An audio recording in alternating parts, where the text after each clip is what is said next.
don't do that.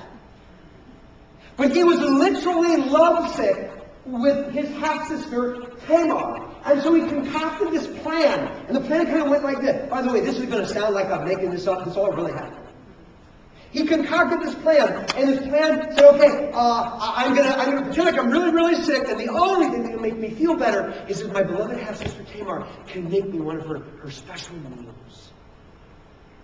And so he sent word through his own father that he was sick, if only Tamar could help. David sends word, hey, Amnon's really feeling bad under the weather. Could you make one of your special meals and kind of cheer him up and everything? She goes, I'd be happy to do it. So she makes everything, takes it over to Amnon's place. When she gets there, he sends everybody away. He said, I'm so weak. The only way I'm really going to enjoy this is if you could feed me. You know, typical man when he's sick. Feed me. I can't even get a fork for him. So she goes, sure. She walks in and she begins to feed him the meal that she's made. As she's doing that, he kind of grabs her and he says, look, the bottom line is I love you. Let's sleep together. Let's just take our fill of passion. And Tamar is like, no, this is wicked. This is wrong. We cannot do this. It dishonors God. It's wrong in every way. It's sick. It's perverted. No. But Amnon would not listen, and he raped her. And after he raped her, he sent her away, and then, get this, it says, he then hated her with the strongest hatred as the love he used to love her. Word gets to David. And David is furious. I would hope. So you know what he did? Nothing. And we have no idea why. Was it because he said to himself, how can I step in and have any moral basis for correcting the sexual weakness given me and the whole Bathsheba deal? No.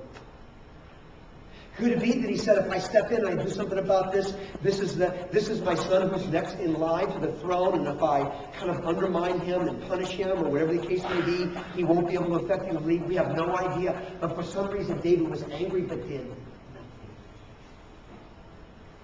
2 years passed.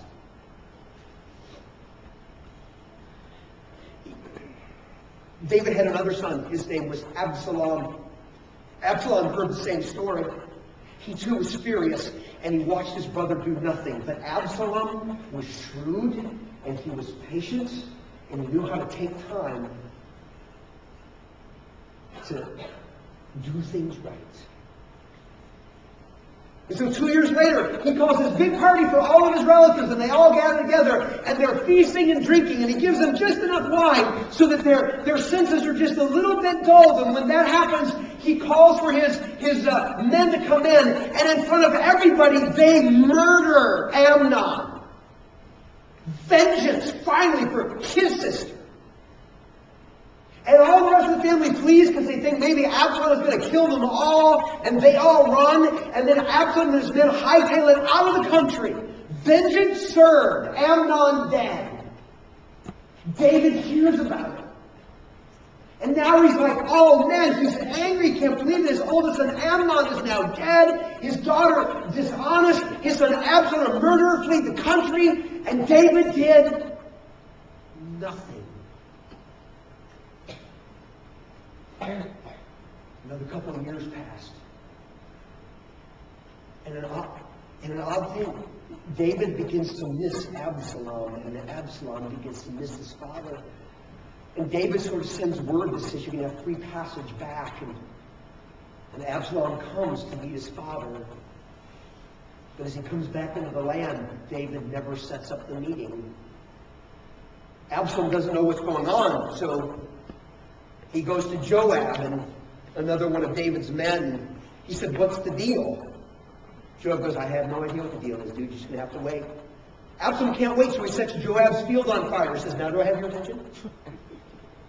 I want to know what's going on. So Joab finally goes and tries to set up a meeting. And it's weird. There's like one verse that describes the meeting, and it says, Absalom came in to David and bowed before him, and David kissed his head. End of story. That's it.